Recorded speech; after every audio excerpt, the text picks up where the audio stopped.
Bueno, déjame terminar lo que estaba diciendo antes porque dejé algo fuera que es muy importante en el caso cubano. Yo dije cotidianidad y dije personalidad, pero hay otra cosa muy importante que es brevedad. Yoani, a diferencia de muchos otros muy buenos blogueros, como yo diría Miriam Zelaya, por ejemplo, Yoani siempre escribe sus posts o dice lo que quiere decir en una manera muy efectiva en 2 o 3 párrafos. Raras veces que vas a encontrar un post que va más allá de 2 o 3 párrafos. Y eso para el cubano es un alivio, porque están acostumbrados a o ensayo académico o un discurso político que no termina dentro de 1 hora o 2 horas. Raúl ha mejorado a su hermano mayor en eso porque él sabe que el pueblo cubano está cansado del teque político. Y lo bueno del blog de ella es que uno puede estar actualizado con lo que escribe porque no escribe demasiado largo. Y eso es muy importante. ¿Pueden los blogs cambiar Cuba o ya están cambiando Cuba? Bueno, yo diría que indudablemente están cambiando Cuba. Pero no estoy hablando de un cambio de sistema ni de régimen, sino un cambio de los espacios más o menos libres en que uno puede opinar, tanto escribiendo un blog, un post, o respondiendo en un comentario. Y eso también es verdad en Havana Times, en La Joven Cuba, en Bloggers Cuba, que tienen un espacio donde el lector puede responder. Y eso es importante porque no está cambiando, vamos a decir, el sistema con S mayúscula, sino está cambiando cómo funcionan las relaciones civiles en Cuba.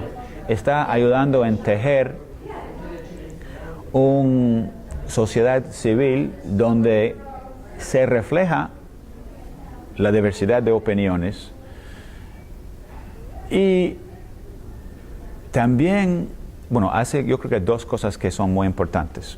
No cambia el gobierno, pero el gobierno está no solo dispuesto, está obligado a leer y hasta un cierto punto responder a la narrativa de esos blogs alternativos. Puede Elaine Díaz, puede ella escribir un post sobre el sistema de salud en Cuba, que hizo hace poco, hace un mes. Escribió un post muy largo criticando, se tituló "Algo se perdió en el camino".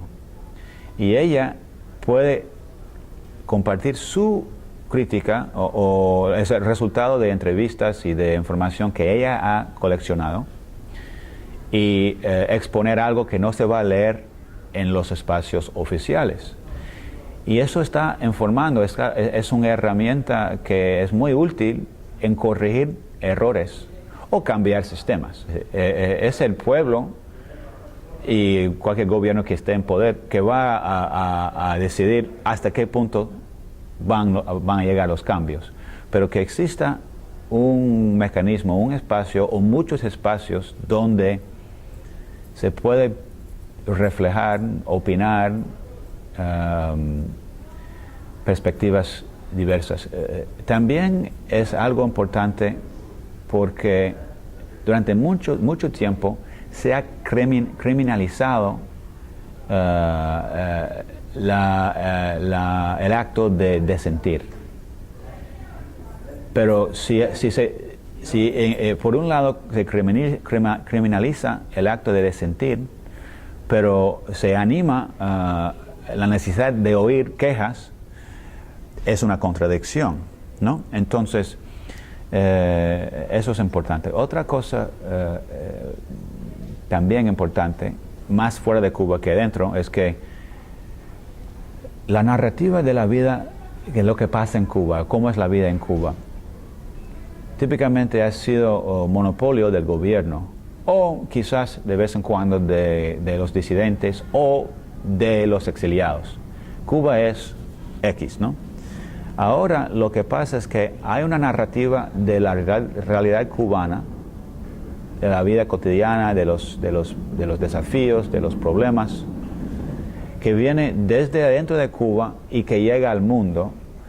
Entonces no hay una sola narrativa o dos, la contra y la pro, sino hay un grupo de espacios donde se pueden encontrar, ciberespacios, donde se pueden encontrar otra narrativa. Por eso en mis cursos, en mi clase que doy sobre Cuba, yo obligo a mis estudiantes a leer la prensa oficial, leer, la versión de la realidad que viene desde Miami o desde Washington, el Nuevo Herald, el New York Times, desde Nueva York, ¿no? Pero también desde los muchos blogs independientes y que dan otra perspectiva, que no sea fácilmente pro o contra, sino que da matices de lo complejo, pero y viene de una generación nueva. Eso es otra cosa importante, es que estamos oyendo en un sistema que tiene una cúpula gubernamental de gente de 70 y 80 años de edad que han estado en el poder, tanto en Miami como en La Habana, de gente mayor que han luchado durante 50 años, pro o contra. Hay muchas voces cubanas de jóvenes de una segunda, tercera o cuarta generación que son hijos o nietos de la revolución que no se oyen. Por eso Giovanni dice su blog Generación Y, que es la experiencia, la perspectiva de otra generación que realmente no ha podido llegar al poder ni a realmente tener sus experiencias, opiniones reflejados en los medios cubanos, tampoco en las instituciones cubanas. Y eso se encuentra cambios tanto aquí en Miami como en Cuba. Aquí en Miami también se ve que hay jóvenes que no comparten la misma retórica de aislación, sino una retórica quizás igual o más crítica a lo que existe en Cuba, pero con métodos, acercamientos y conexiones distintos, porque estos jóvenes quizás tienen más conexión a la Cuba actual, tienen familiares en Cuba y también creen mayormente, digo yo, que los métodos, las estrategias del pasado no han funcionado, y hasta que han dado un pretexto al gobierno de seguir con su línea dura. Yo quiero captar en mi investigación, en mis investigaciones, en lo que escribo, esa vida riquísima del Cuba de hoy en día, especialmente en cuanto a los cambios económicos, cambios en los medios, cambios en las generaciones, y siempre me gusta meterme donde no es aconsejable ir, ¿no? Me gusta, soy como una mosca al fuego, ¿no? Me gusta porque hay muchas cosas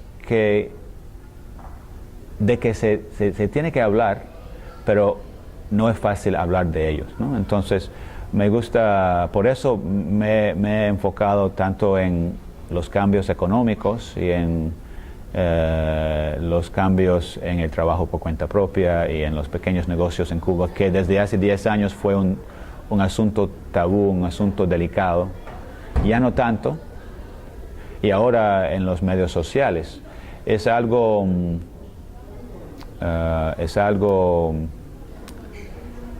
donde se puede encontrar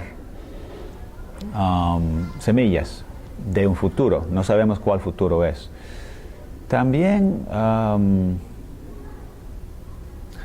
me gustaría estar o tratar de tender puentes, crear conexiones. Mi lucha o mi meta no es una meta política, es una meta más tanto humana, se puede decir académica, en el sentido de que no sé, yo creo que el caso cubano ha sido simplificado por muchos, tanto que quieren celebrar los logros o condenar los crímenes, ¿no? de la revolución. Me gusta, por ejemplo, hay muchos movimientos de jóvenes, de grupos en Cuba, que no se ve si uno tiene una perspectiva de que todo en Cuba es monolítico, controlado por el gobierno. Y si uno vive ahí, tiene que hacerle caso. Hay mucha creatividad dentro de Cuba, tanto creatividad cívica, cultural, política, y esas voces durante mucho tiempo no se han oído. Ahora con el internet se pueden oír mucho más, ¿no? Y hay una variedad, es decir, no es sencillo describirlos con los adjetivos del pasado, como pro o contra, mercenario, oficialista. Hay muchos matices y mucha creatividad, y eso no se ha reflejado mucho ni en lo que se ha producido sobre Cuba en lo académico, ¿no? Pero tampoco en los medios. En los medios en Estados Unidos es muy difícil reflejar eso, porque requiere en el lector o en el televidente una madurez de apreciar matices, de apreciar información compleja, información que puede ser hasta contradictoria.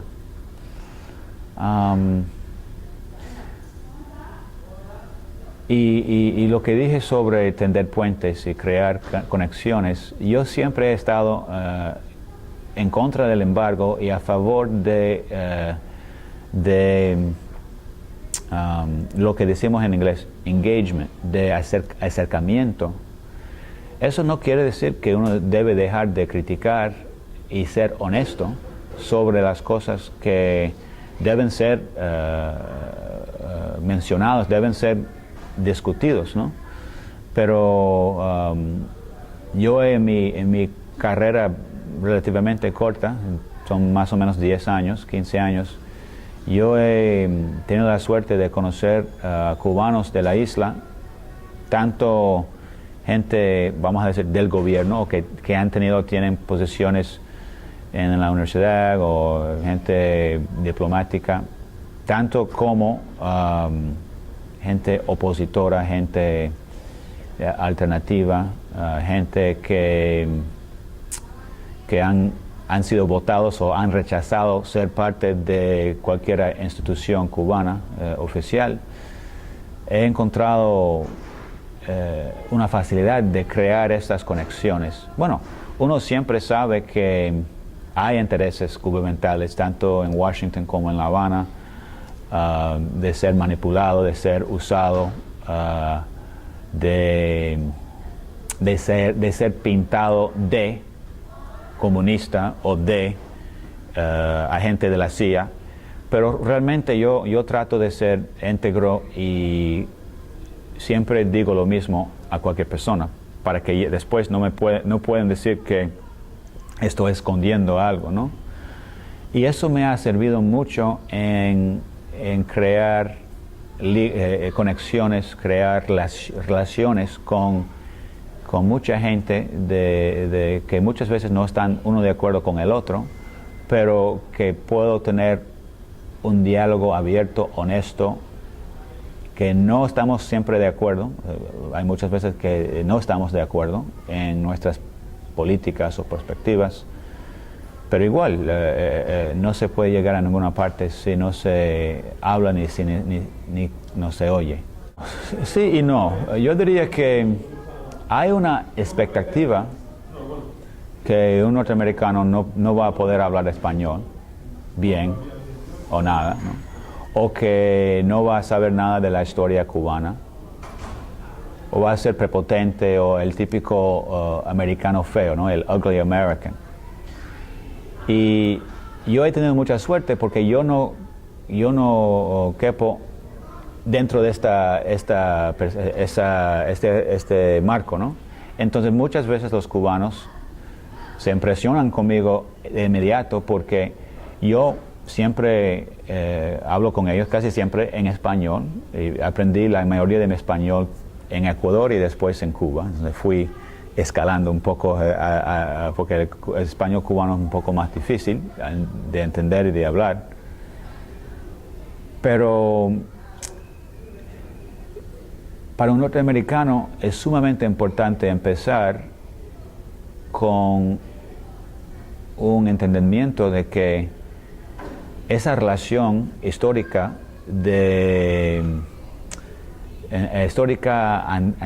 antagónica entre los países, tenemos un peso de culpa en Estados Unidos por ser arrogantes, por ser ignorantes, por no respetar la soberanía de otro país.